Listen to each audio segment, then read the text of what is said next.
Hi, I'm Tim Shaw, Director of the National Press Club of Australia, and during the COVID-19 period, I'm turning my hand to what many of you are doing as well, which is cooking at home.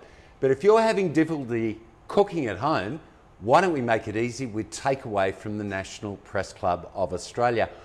I'm joined today by Daren Tetley, our Executive Chef here at the National Press Club of Australia, and we're going to prepare one of my favourite dishes, which is duck confit. Now, I know you're thinking, I don't know how to cook duck. Well, we're going to make it really easy for you, and I'm even dressed up, ready to go. Daren, why don't we give it a crack and cook some duck confit, National Press Club of Australia style. We'll be doing the duck confit in just a moment, but before then I'd like to just explain how the kitchen works. So basically at the National Press Club we can do functions from 600 people for international viewers right down to a dinner for two in Chatham House Restaurant, and everything in between. So we cater for every single thing in this one kitchen. So I get to see every single item that comes and goes out of the kitchen, which is amazing for me. I've been here 9.5 years and not one day has been like any other day. It's very challenging and very, very rewarding. So the secret to our success and all our awards at the Press Club is the produce we use. So we take a lot of pride in what we use. We're very professional in how we go about ordering and getting our supplies in. And our suppliers, we actually go to their farms, check out their produce, and ask them a million questions before we even considering using their product. So all our products, from our animals to our vegetables, our legumes, everything has to be done as nature would intend. So everything tastes like food is supposed to taste in the old days. So today I'll be using Marama duck. So Marama duck is from Tathra Place, which is in Wombai Caves. It's a very unique farm in the fact that everything comes from one plot. So, and the animals are changed over from one plot to the next. There is no chemicals used. There is nothing but nature. The animals don't live in sheds. They roam free. They eat whatever they want. They're protected by Marama dogs, so wildlife can't get them, and they are the happiest birds and animals I've ever seen. And he asked a million questions of us how we were going to use his product, so I know for sure his product was good before I used it. So we use the Marama duck.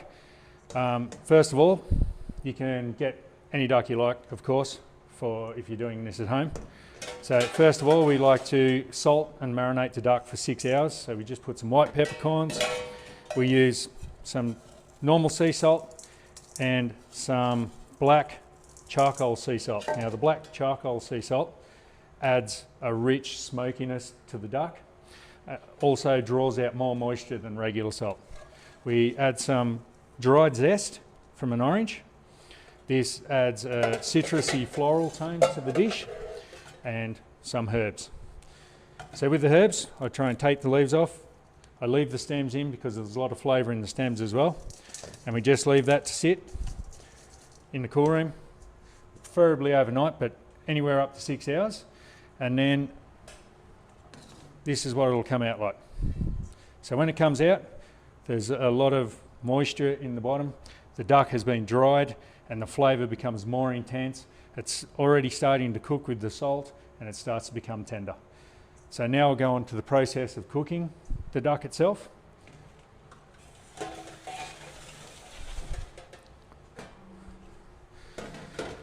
So traditionally what we do is wash off the salt and the spice mix. We don't do that. We tend to not put as much salt into the finished product. That keeps the flavour that was already in there in the duck. So we add more herbs, sage, oregano, bay leaves, thyme, any soft Italian herb can go into it. We put an orange in with it as well, so a whole orange. Squeeze the juice out.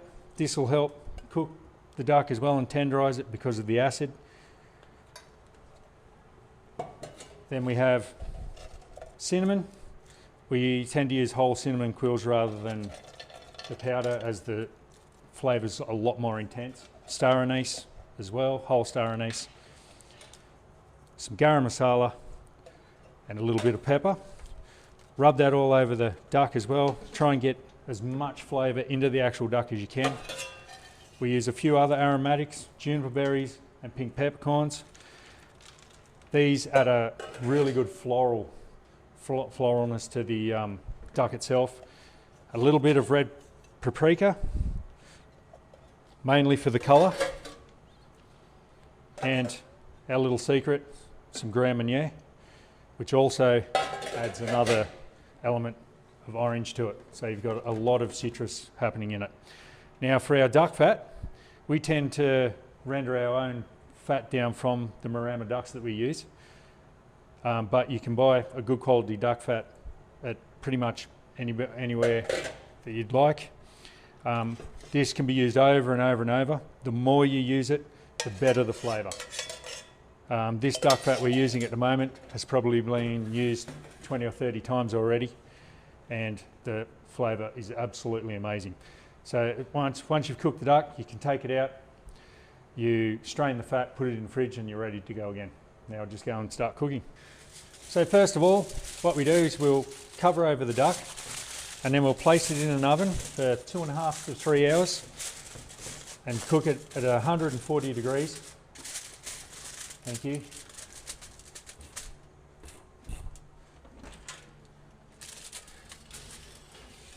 Here's one that I've cooked earlier. So we'll take that out and I'll just show you what I mean. So be very careful when taking the foil off, the steam will come out. Now, the duck, as you can see, the fat's come off the end of the knuckle, and that, without a doubt, is cooked. So you don't want the meat to actually fall off because it'll be cooked too far then. So what we do is we'll just leave that there, and that is ready to go.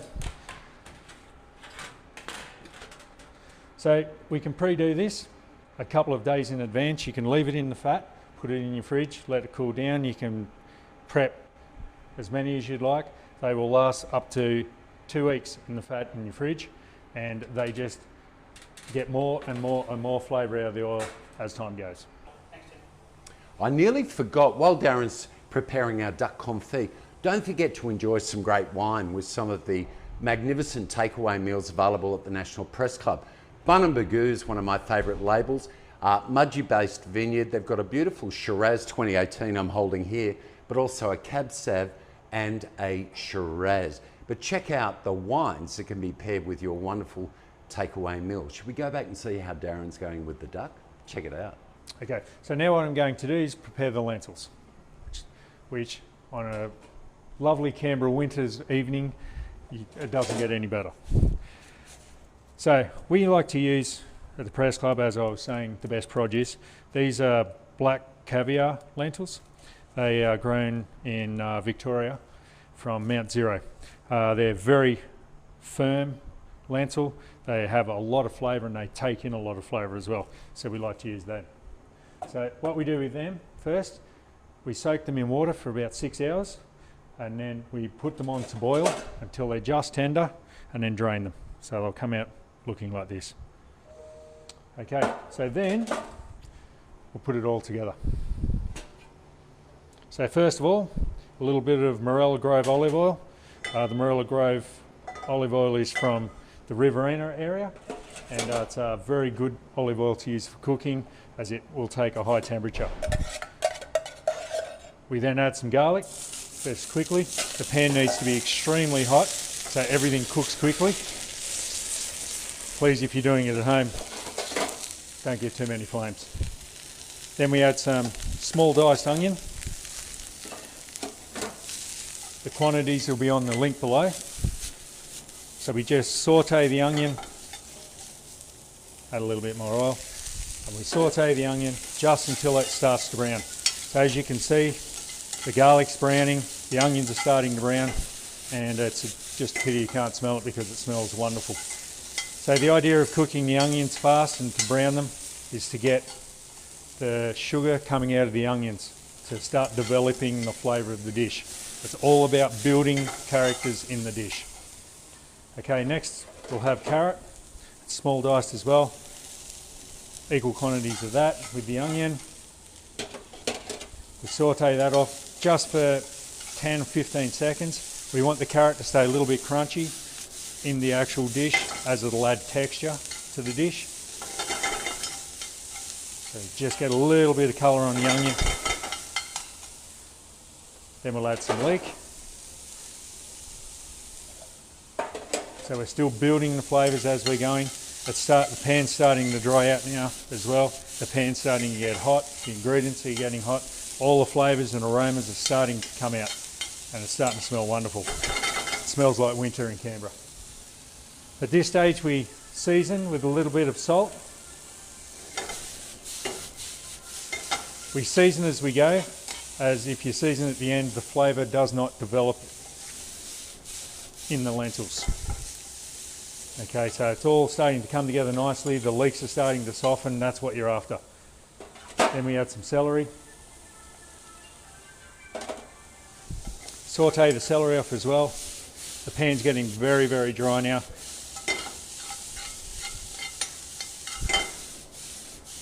The flavours are still coming out. The moisture's finished coming out of the onions and carrot now as well, so they've dried and they're starting to crisp up. Then we add our lentils, which have been cooked, drained. Just stir them through lightly, just to get the heat through them. Some diced tomato.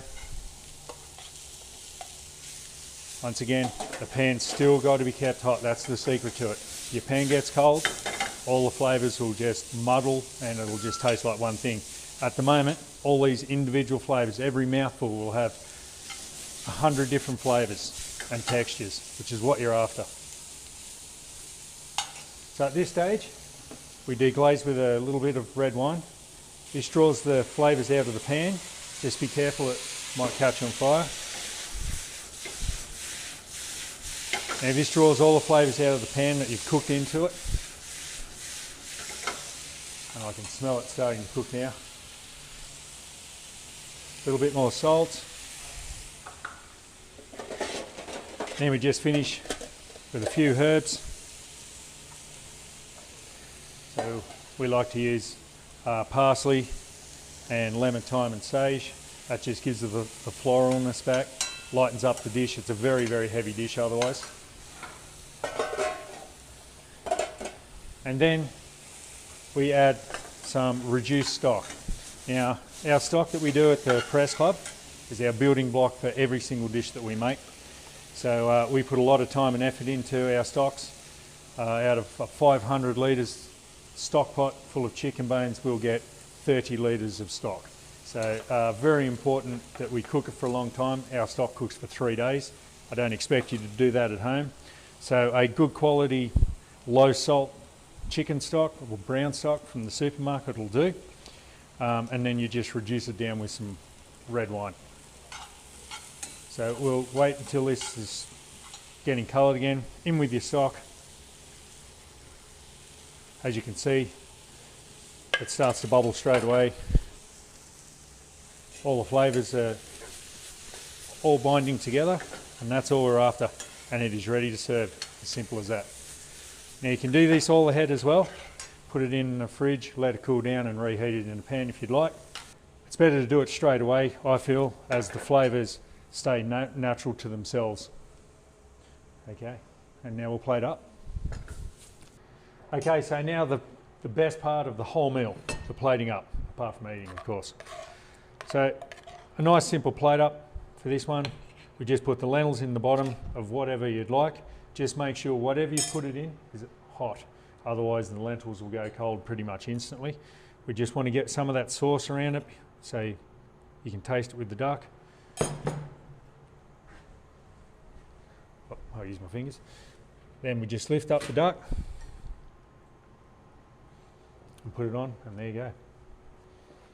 And there you have it, Confit duck, Press Club style.